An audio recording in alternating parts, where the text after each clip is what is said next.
What makes us human? What's our difference from animals or even AI? Some of you might say it's the memories we hold or our relationships with people. I can't argue with that. I can only say that I'm not looking for a simple answer. AI can mimic our emotions, even empathy. Even though we struggle with empathy, AI can mimic it almost perfectly. But what makes us human is not what we hold or can do perfectly. It's how we feel certain things and how we respond to those. Greed, hatred, love.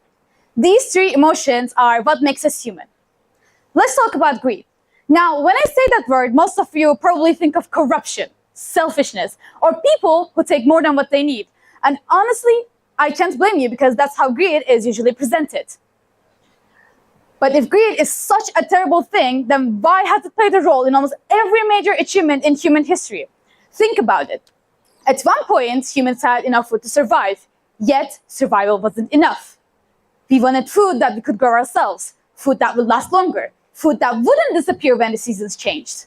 And eventually, that desire led to agriculture. The same thing happened with knowledge. For centuries, people accepted that there were questions they couldn't answer. Then someone decided that not knowing wasn't good enough. Someone wanted more answers. And because of that, science continued to grow. The same thing happened with exploration. Imagine looking at an ocean with no idea what was on the other side.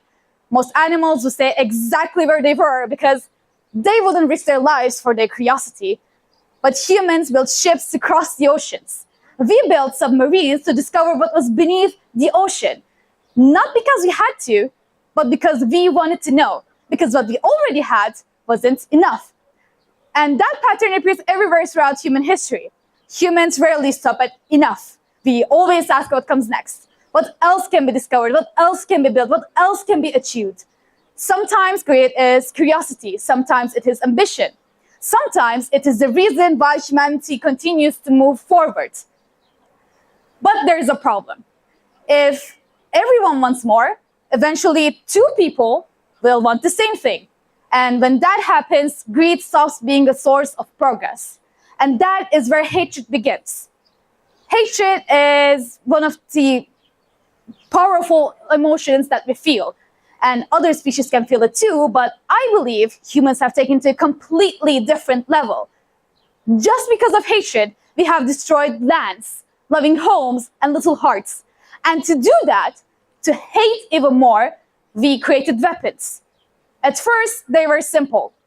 Swords, bows, arrows, but it wasn't enough. We wanted to be stronger than the people we hated. So we created guns, then tanks, and we didn't stop until we created weapons capable of destroying entire cities in seconds. Why? Because hatred is rarely satisfied. Just like us, it always wants more and more. And hatred is what separates us. It turns neighbors into enemies and differences into divisions. And even though it's one of the easiest emotions to feel, it's one of the hardest to let go of. But love. Love is the ultimate force that unites us selfish creatures. And no, I'm not only talking about romance. There is love between friends, between family members, between people who would do anything for one another. And love comes in many forms. It doesn't always look the same. It doesn't always hold the same path, but love is love. And who are we to decide which kind matters more when all of us know what it feels like to care for someone? When we fall into the darkness, we search for a familiar hand, a hand that belongs to someone we love and cherish. It's strange, isn't it? We spend so much of our lives trying to prove how strong we are. We compete, we compare ourselves to others, we fight for power, status, and recognition, yet at the end of the day, even the strongest person wants to be cared for. We want someone to tell us that we're not alone, because we are so desperate to feel loved or to love. And our silent echoes of sufferings have shaped humans' greatest creations. Love drove us to art. And you can't tell me that you wouldn't feel lonely if there was no such thing as love. You can tell me that you will be as motivated as you're right now if there was no one that cared about you or no one that you cared about.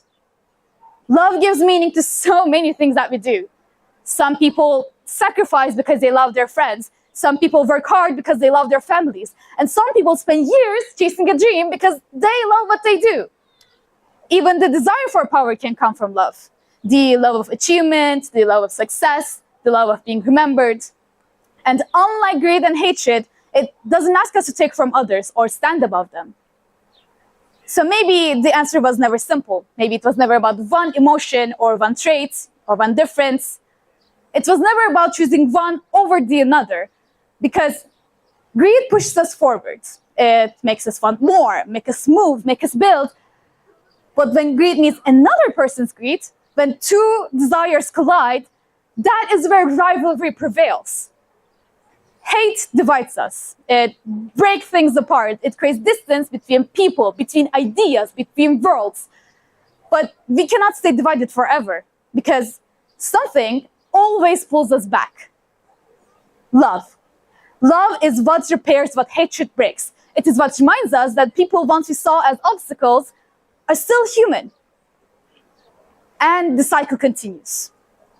Greed creates movement, hatred creates conflict, and love creates repair. Then again, greed returns. It is not a straight line. It is a cycle that keeps repeating itself through human history, throughout every generation, throughout every life. And we are the result of everything fighting inside of us.